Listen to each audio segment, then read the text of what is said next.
Roseanne, while we're waiting for the governor, why don't we talk just a little bit about some of the upcoming events and take advantage of this great opportunity that we have all these people here before the governor comes. And why don't you let them know a little bit about your golf tournament that's coming up and maybe our margaritas and mulligans, the one that we're doing together. Oh, yes, this is a great opportunity. We're excited that we do have our annual golf tournament coming up at Hunter's Golf Course in Meriden on June 16th. It is our 34th annual tournament, and it raises funds for our education awards for area students. We also have a great combo event that we do with our friends at the Hamden Chamber through the Nutmeg State Chamber Alliance, and that is a special event, special program for women golfers. So it's a ladies golf outing. It's called Margaritas and Mulligans. It'll be held July 29th at Lyman's. And it's also unique in that you have a choice of doing 9 holes or 18. But at the end, we all come together for a nice dinner and a wonderful networking opportunity. If you're not a golfer, you can still come and enjoy the dinner and make some great connections with the folks that will be there. Save the date for September 18th, which is the Midstate Chamber's 125th anniversary celebration, and we're doing that at the AquaTurf, and we're really certainly excited about that as well. And we have on the same day, unfortunately, it's the same day, we have our Hamden Fest, which is on September 18th. And that's an event where the business community, arts and crafts, civic associations, concerts. It's a really wonderful festival that we have on Town Center Park. We weren't able to have that last year, the first year that we had it in 2019. It all kind of collaborated around our Business and Community Expo that we've done for 15 years. And now we just made that expo even bigger by everything around it, by bringing a stronger awareness of all the things that the community is doing. So we're excited to have that on the 18th. We probably had between 7,000 and 10,000 people on the field that day. So we know being outside, and we want to be able to bring our businesses together and have all these different functions. So we're excited to have that on September 18th. Our golf tournament is on, as Roseanne said, she's got her golf tournament. We have ours on June 29th. It's the Madras Open at the Farms Country Club. We're looking forward to that. And that's presented by Toyota of Wallingford. And our Margaritas and Mulligans that we do with the Midstate Chamber is proudly sponsored by Ion Bank. So we're excited to have these events. And I think it's important for us for those that are on the call that might not know or know about our partnership. We have one of the most unique partnerships in the state that we've created, which is called the Nutmeg State Chamber Alliance, that we started about over a year ago, just when COVID was starting to happen. We were just getting this off the ground. And what this is a very unique partnership. That's not a merger. It's not an affiliate model. It's a partnership between both of our organizations, all revolving around making our businesses front and center and increasing their business reach. So between the Midstate area, where Meriden and Hamden, we work in partnership together. So a lot of our committees have come together. Our governmental affairs, the reason why we're here today is from the efforts of both legislative groups coming together in one and coming up with events like this. Our leads groups come together, our health and wellness. This is just more eyes on your business. And there's also great opportunities for a business to join each other's chambers at a very, very reduced rate. So right now we do have a special that's going on. It's $125 to be a part of the Alliance. And over 100 businesses have already taken the opportunity to be a part of our Alliance. And it's something that we're very, very proud of, and we want more people to know about. And there's definitely tons of opportunities, and Roseanne will say a few words about that as well. But we really enjoyed the relationship. We have each other's back, and it's wonderful to have a partnership with them. And then down the road, it also helps us internally as well with staffing and things. So we're excited about our partnership, and this is one of the events that we're doing together. So it really kind of highlights what the Nutmeg State Chamber Alliance can do. Roseanne, do you want to say a few words about that? Absolutely. I do first want to recognize, I'm so glad that both of our mayors are on the call today. Oh, Mayor Kevin Scarpetti, Mayor of Meriden, is here with us as well. Great.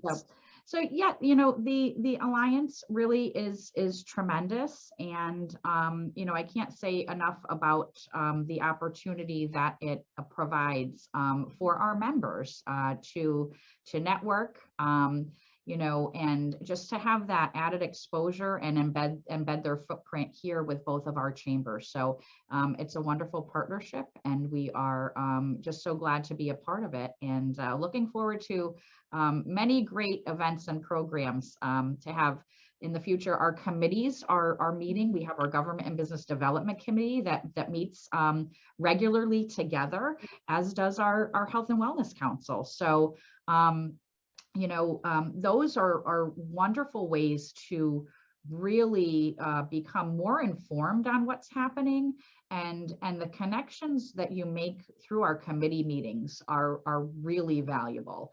You know, I think we think a lot about our business after hours networking events, which are great.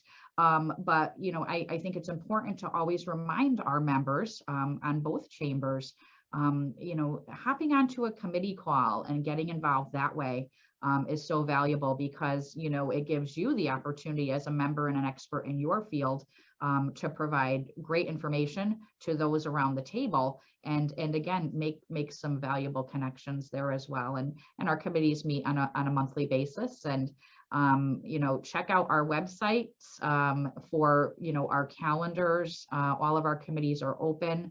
While we may not be doing events in person just yet, there is a lot of opportunity, again, to still network virtually. And we also have a great networking group, the CBN Alliance, and that's an open networking group.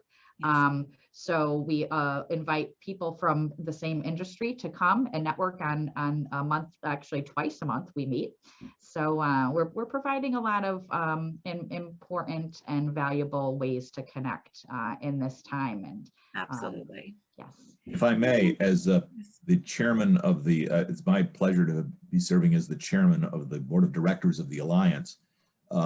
It's interesting to note that between the Midstate and just the two Midstate and Hamden chambers together have a reach that is equal to the size of the New Haven Chamber of Commerce, which is the metro. And so in essence, and we are not finished yet, that's why we are the Nutmeg State Chamber Alliance. Other chambers will be joining us, so the reach will become bigger, our impact will become bigger, and our opportunities to assist the constituent chambers will be bigger, but all you businesses that are out there will still have the benefit of your own individual chamber focusing on you, while giving you more impact through your chamber dollar. It's just a matter of spending a little time to promote your business. You're going to do it anyway. So this just makes it better and better. And the $125 offer that Nancy mentioned is, and on top of your regular chamber dues, if you local chamber, you pay $125, you become a full member of every chamber in the Alliance that's in the directory, and you can attend all of the functions at the member rate, et cetera, et cetera. So this is a very good thing. So right. Looks like we're going to probably have the governor jump on shortly. So thank you, Tom, and thank you for all your guidance that you've been with us through our alliance. While we're getting the governor to come on right now, Roseanne, do you want to talk a little about the technical side of it? While there's over 50 some odd people that are in the room, we want to let people know about how to put the question and answers in. Good morning, Governor. Good morning, Nancy. Hi, how are you? Good morning, Governor. Good day. Glad it's Friday. Glad it's Friday.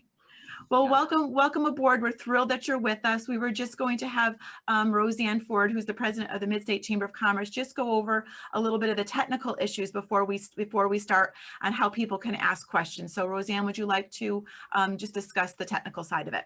Absolutely. Thanks, Nancy. Hello, everyone. Thanks for starting your morning with us. Happy Friday to you. I'm Roseanne Ford, president of the Midstate Chamber of Commerce, and just a few things to review for our attendees this morning. We are recording this webinar for viewing later, so please, when you see us share the link, please Also share it with your friends and colleagues. And we really want to thank all of you that submitted questions in advance. We did get quite a few, some great questions. We'll do our best to get to as many of those as possible in the short time that we have this morning. You can ask questions today using the Q&A feature that's on your screen. All questions will be monitored by Paul Begman that's with us today. And I just want to take a moment and repeat that. Please use the Q&A feature that's on your screen because that is the section that we're monitoring. So again, our time together is short and we want to jump right in. So I'm going to turn it back over to Nancy. Sure, thank you. So Governor, we just wanted to introduce the people that were in the room today for you. So we have Tom Welch, who is Attorney Tom Welch from Updike, Kelly and Spellacy, and he will be the one going over, the moderator. He'll be going over the questions with you. He's also the chairman of our Nutmeg State Chamber of Alliance and on the Midstate Chamber's Board of Directors. Obviously, you know Roseanne Ford, president of the Midstate Chamber of Commerce. Attorney Paul Begman from Jesmone, Petrosimone, and Squignari. He's going to be monitoring all the questions that are going to be coming in the question and answer. And if there's things that need to be asked, he will have a direct line to Tom to be able to get those questions to you, Governor. And we also have our two sponsors with us that we do want to have some sponsor remarks. We're thrilled to have with us Kelly Wade Batucci. She is, as you know, she doesn't need an introduction. She's the Regional Director of External and Legislative Affairs with AT&T. And we also have NQ Industries, which is a manufacturing company in Hamden that makes UV air purification systems. So we're thankful to have these two sponsors with us. And actually, Kelly, I'd like to start with you if you'd like to have a few sponsor remarks. Sure. Thank you, Nancy. Just wanted to say good morning. So excited to be here and really excited to be one of the sponsors of today's event. Want to thank Nancy and Roseanne for putting the program together. We really value our partnership with the chambers and all the work that they do in the community for businesses and residents alike.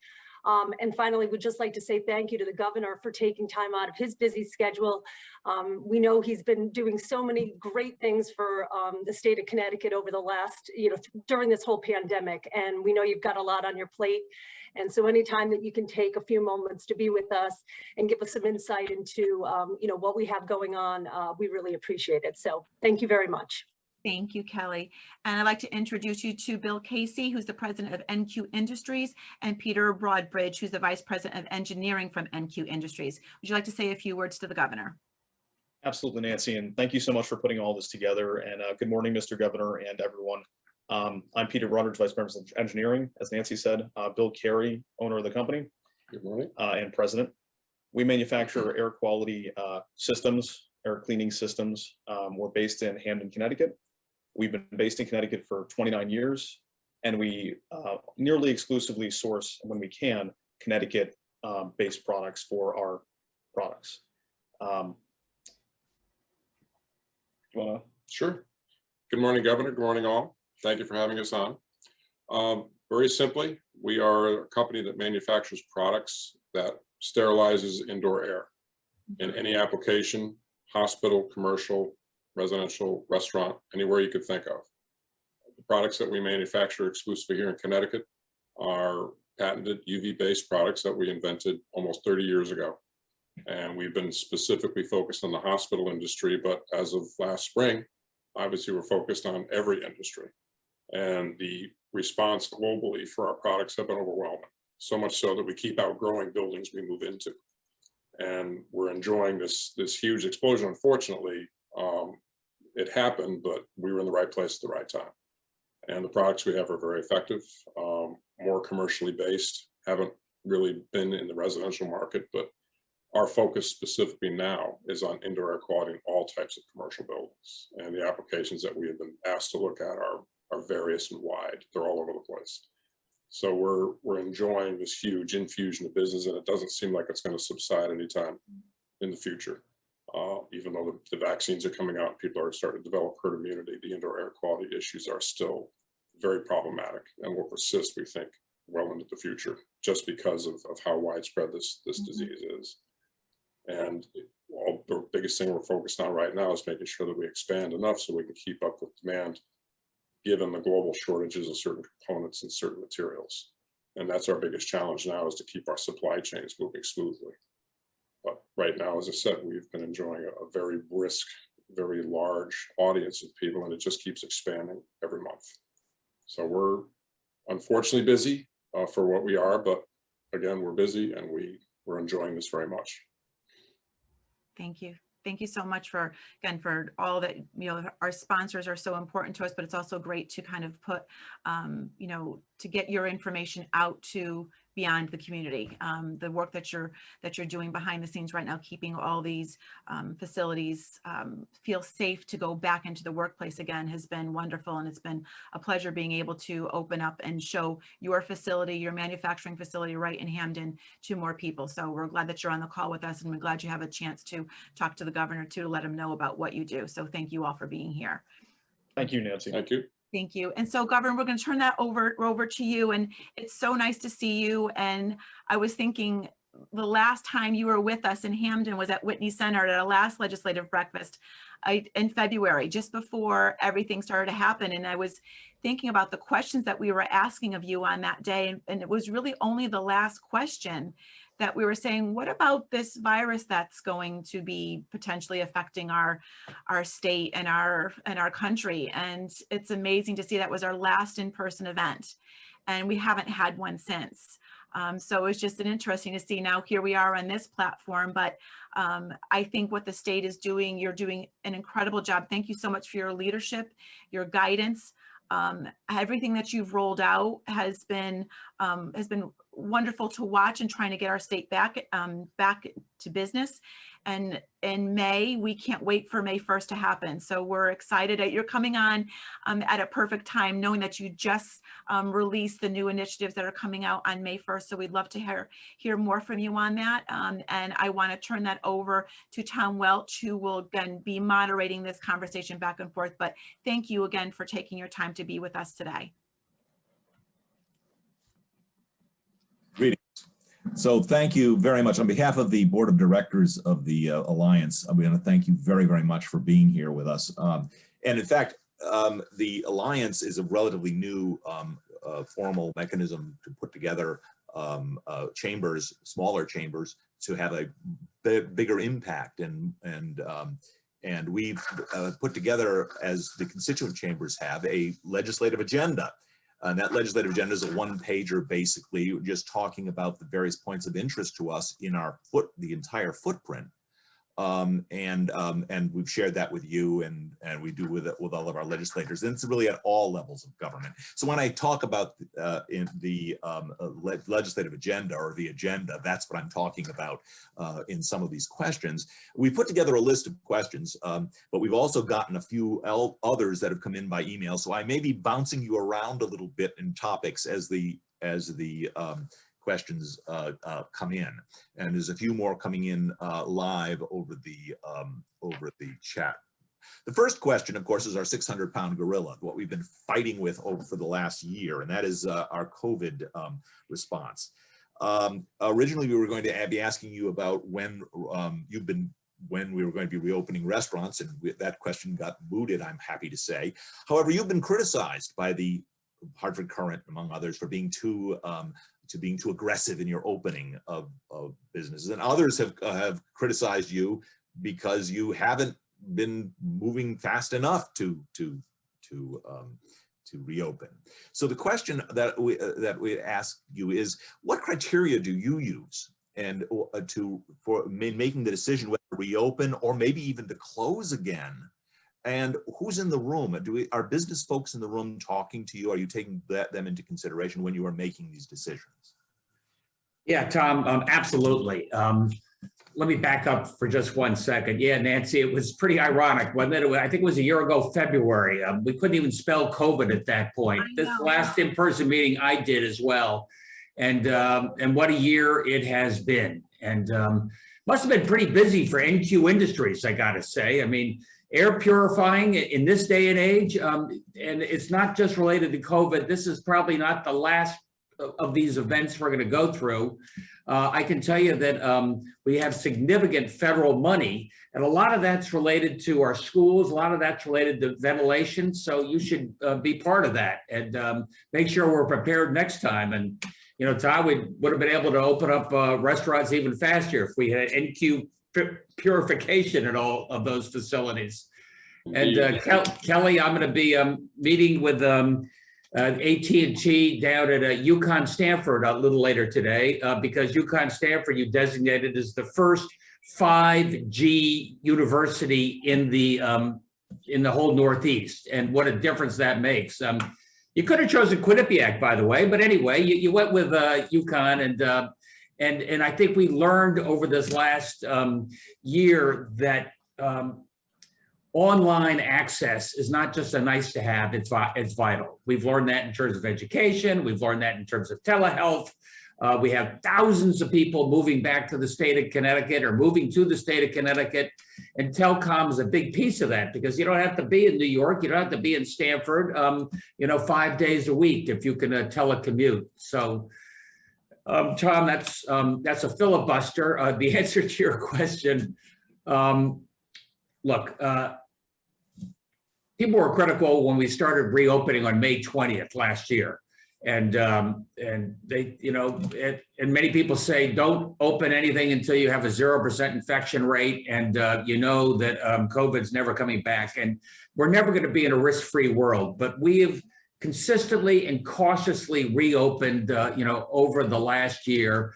Generally speaking, our infection rate has continued to go down. Over the last couple of months, it's gone down dramatically. For everybody over the age of 45, we're getting close to herd immunity there. And that really allows us to get back to our new normal. So you're right. We said May 1st, outside, let's get going. Bars, restaurants, if you're in close quarters with people you don't know, still wear the mask. And indoors, continue to wear the mask. May 19th, we open up more, especially when it comes to indoor, bar and the such. I'll love your feedback, Tom, from your members if they want to text or something.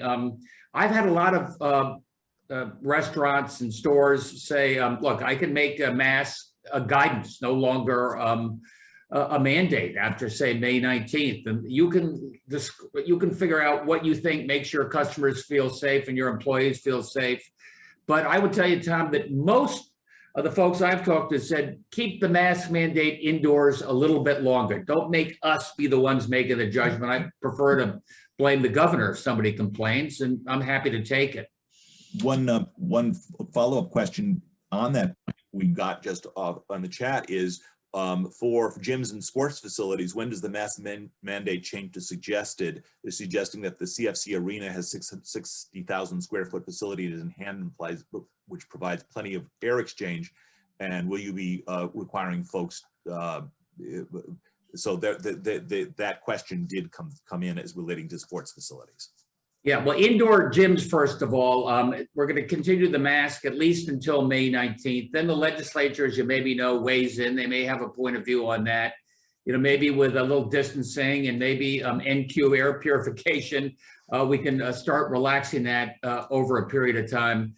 The big arenas, the indoor arenas, my instinct is, look, we've got the NCAA lacrosse championships coming to Rensselaer Field. And I said, look, at 50% capacity, keep your space, probably outside. If you're with friends who friends who have been vaccinated, probably no need for a mask. But the NCAA is I think going to say, I'd like people to keep wearing the mask a little bit longer. So we're giving a lot of discretion. We've got the bare minimum out there, and a lot of other facilities are creating their own protocols. For your information, both mayors, by the way, of Hamden and Meriden are participating today. And I see a question came in about the systems and a response from NQ, one of our sponsors, relating to the and pointing out that the NQ systems really destroy 100% of the airborne particles and pathogens. So it should be sufficient if there's any question as to use of those systems. I'd like to shift the next question to perhaps something more central to business these days, and that is the cost of doing business in Connecticut. We realize that the cost of doing business in Connecticut, because of where we are, is higher potentially than other parts of the country. But when we in the chamber have advocated and are the agenda indicates, that really what we've got to do is encourage the state to perform its primary governmental functions, but to outsource things that it doesn't have to run itself, either to the nonprofit sector or et cetera. And basically to right size the government in an attempt to reduce the direct costs as much as possible and make it as efficient as possible. But some proposals that are currently in the General Assembly would further increase costs and maybe activities of state government. What we would like to hear from you on what your thoughts on these proposals for increasing taxes in particular, and your thoughts on right sizing the government, if you will. Well, first off, I'm the first business guy to lead the state in a long time. Our chief operating officer had 12 years at IBM. We're putting in place IT and technology. We're getting ready for a lot of retirements over the next year or two, and figuring out, as you say, Tom, what is the right size? What should the state of Connecticut be doing? What should our not-for-profits, for example, be doing? This is a transformative time for us to be doing this. We, as I said, we got our budget balanced 2 years in a row. We've held the line on, big increases in spending. And I think when it comes to administrative and overhead, I kind of like what you guys are doing in terms of regionalizing the chambers. We're consolidating our IT system. Everybody in HRs and DAS is not all over the place right now. So we're doing some of that same consolidation, which is going to save the taxpayers a lot of money, and more importantly, provide a higher quality of service for our customers. That's you, the taxpayers. As an aside, I can tell you, we're having a little harder time getting our municipalities, low mayors, to think about how they can share some of the back office functions, which I think would serve to hold down property taxes. Having a little harder time with the academics trying to get the community colleges to share back office as well.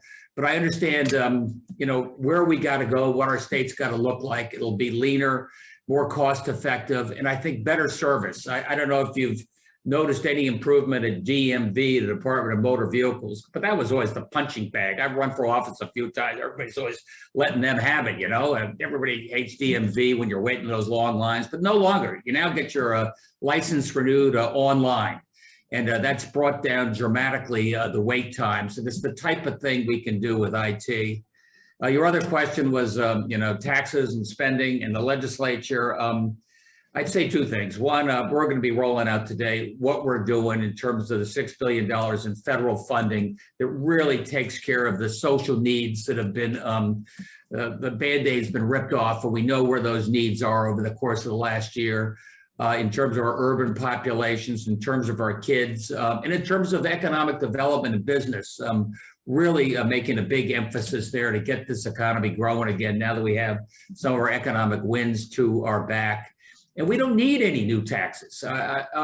We've got the budget balanced now. We've got a good budget for the next 2 years. We've got some federal support. We've got the rainy day fund, and we're able to take care of people's needs. So let's just say it's the beginning of a robust conversation with the legislature over the course of the next few weeks. Right. The question came in from Capital Strategies Group in Hartford relating to the public option healthcare, the Senate Bill 842, creating a new state-run government public health option. It's causing concern. I saw it, noticed that it had moved yesterday it was, I believe, voted out of committee yesterday. Will enormous amounts of federal money flowing to our existing state health insurance exchange under the American Recovery Act? Why would we create an additional completely new program? How do we ensure the taxpayers are not left with the overruns? And would you veto it? Yeah, well, it depends what the deal is, but let me start with the fact that, like, I come out of small business. We all know that those double-digit health insurance hits are pretty tough on small business. We don't have a lot of purchasing power, and we got to provide it, right? We got to provide it. So we've got proposals in place that would mitigate the increase in pharmaceutical costs. We're trying to prioritize, the health systems, the hospitals that provide higher quality at less cost, and send people to go there. So those are, I think you ought to work on the underlying costs of healthcare. My biggest issue with the public option is it doesn't deal with the underlying costs of healthcare. It sort of says, hey, let's take the insurance risk from the private insurers and put it on the backs of the taxpayers, which I don't think makes a lot of sense. So broadly though, Tom, we all want to do what we can to reduce the high price of healthcare, especially for working families, especially for small business. And as you point out, you know, Biden has got a big expansion of access on the exchange where folks earning up to $70,000, $75,000 a year now will see dramatic decreases in what they have to pay for premiums. I mean, better than a 50% decrease. So I think I would tend to focus there. And finally, not to be too long-winded, we've worked hard with our insurers to get additional options on the exchange for them to consider. Cigna and Oscar, if you know them, the online, have launched theirs just in the last couple of days. I'm told it represents about a 10 to 15% discount. So we are taking the high cost of healthcare seriously. A follow-up question on that, also from the Capital Group, is a question about many companies in the region are involved in the growing bioscience ecosystem. The biotechs in our region are concerned about legislation that this is a House Bill 6447 now being considered that would make Connecticut the first state to impose price caps for pharmaceuticals.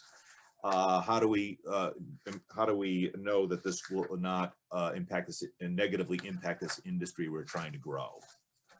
Well, you won't like this as much, but I'm sort of sympathetic to that. And I'll tell you why. The pharmaceuticals, those drug prices are going like this, generally up a lot. They represent about 25% of our costs, and they represent 25% of healthcare costs for small business. All the investment risk, all the R&D is paid for in that initial price that comes out of you know, the FDA. So nobody's going to do anything to discourage innovation. Especially, you know, where we are today is, I think, a biopharma hub here in, you know, Hamden, New Haven, and that part of the region. We're working closely with the pharmaceutical companies, but I do want to do things that hold down the rate of increase in the price of pharmaceuticals. Excellent. We have a couple of questions relating to transportation that have come up. One, we feel the Alliance Chambers feel it's very important for the southern Connecticut and central Connecticut region to improve and expand Tweed New Haven Airport. Yet recently we noticed that there's a state-funded alternative that's being posed to study the expansion of the Bridgeport-owned Sikorsky Airport in Stratford, the Lordship section, to as an alternative. Do you have any input on that, or because we're quite concerned about making sure that the expansion of Tweed New Haven occurs? Yeah, look, I think that I think New Haven should be the transportation hub of the state of Connecticut. I think when it comes to rail, I think when it comes to where you see in terms of traffic, and when it comes to Tweed Airport, and given the central location, it just seems obvious to me. I think you're going to hear real progress when it comes to Tweed Airport over the coming months. And a lot of airlines, I know they got hit by COVID, but are taking a look at smaller airports as regional hubs. And I think you're going to see some activity there. You know, I got to clear out some of the political debris, but I think that's how we can get that done, what a difference that would make. And that doesn't mean that Sikorsky can't do something either. They've got a lot more open space around them than Tweed does. And it might be more suitable, for example, for passenger and freight, because it's freight traffic. You know, they got Amazon right next door. So don't think of them as mutually exclusive. We can figure that out. If I could just put a little pitch in for transportation, just to get everybody revved up. You know, we're out of money in our transportation fund. Nobody likes to hear it. Mayor Pete and, you know, down in Washington, he runs transportation now. He's going to provide significant resources for airports and for high-speed rail, dramatic, as long as states like Connecticut can put up their 10 to 20% We need a recurring revenue stream to do it. So I proposed, a highway user fee on big tractor trailer trucks.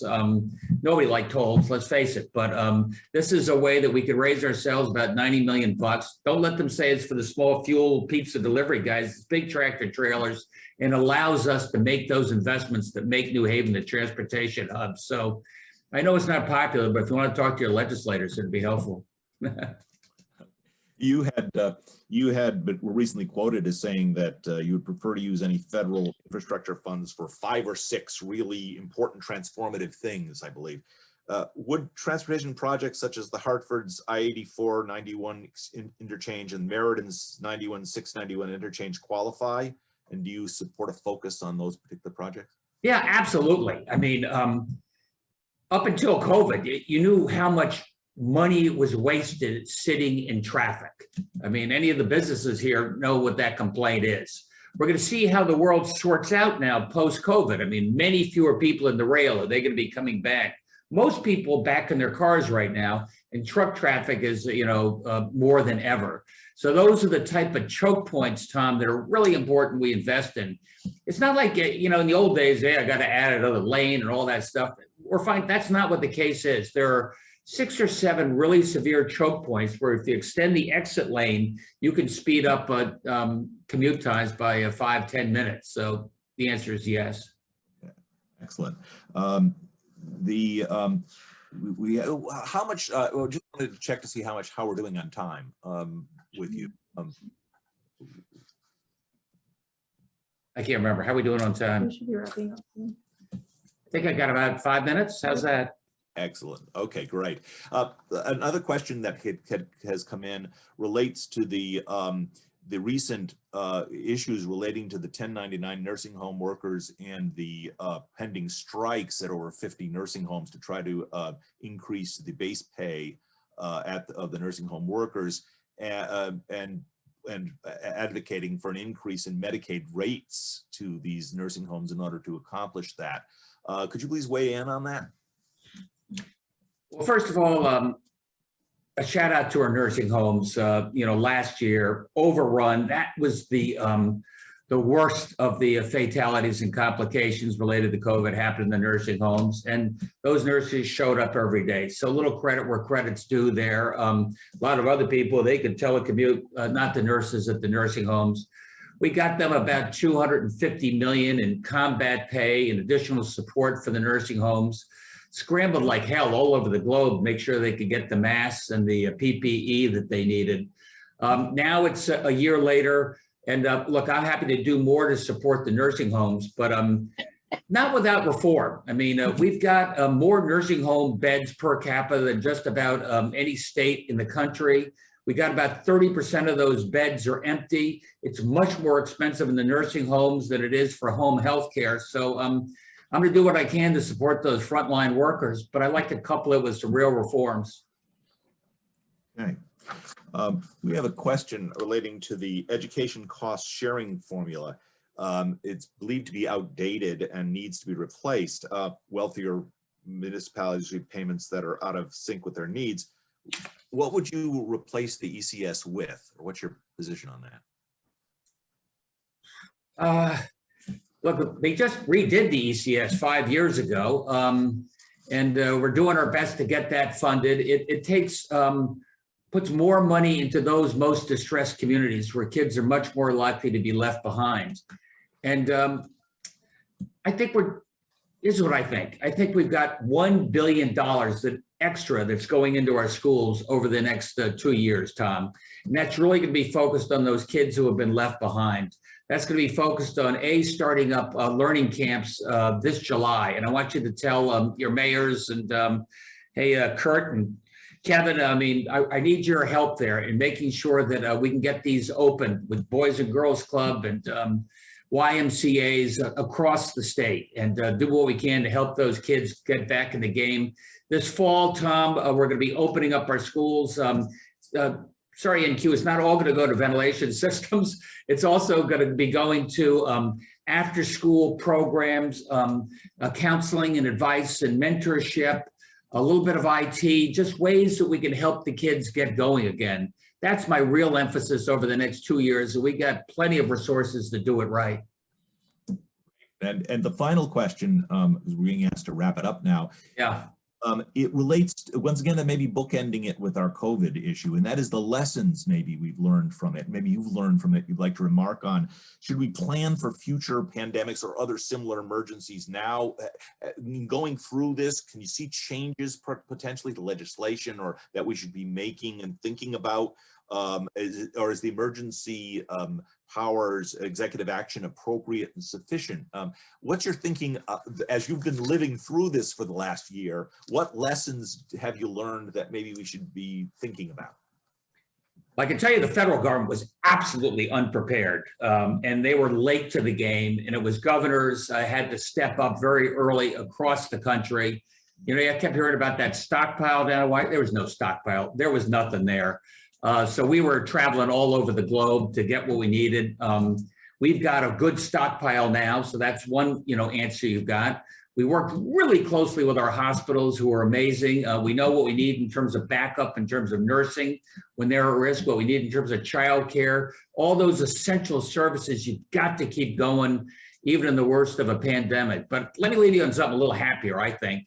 I think that people are taking a second look at the state of Connecticut. And I think that's good. Remember 2 years ago, oh, how sleepy, my kid wants to be in New York, all that stuff. No longer. I mean, we have tens of thousands of people moving to the state of Connecticut. We have businesses, moving to the state of Connecticut. I think we got our fiscal house in order in a way we haven't in a long time. And with telecommuting, all of a sudden, our location is pretty good. Easy access, especially if we get Tweed going, easy access to major hubs. But a nice place to visit, don't have to live there. And I think that all plays to Connecticut's strengths. So I am pretty optimistic, and I would urge, all the business leaders on this call, make sure your folks get vaccinated. We'll bring the mobile van right to your business. You tell us where it is, free of charge, no questions asked. Give everybody a day off if 100% of the people get vaccinated at NQ Industries. And people need some incentives to do the right thing sometime. And hey, with that, thank you. I appreciate the chance to be with you all. And it's a good time to be in Connecticut. Thank you so much, Governor. We really appreciate your time and insight. We're very, very appreciative. Thank you so much. See you, Nancy. Take care, everybody. We'll see you. Thank you.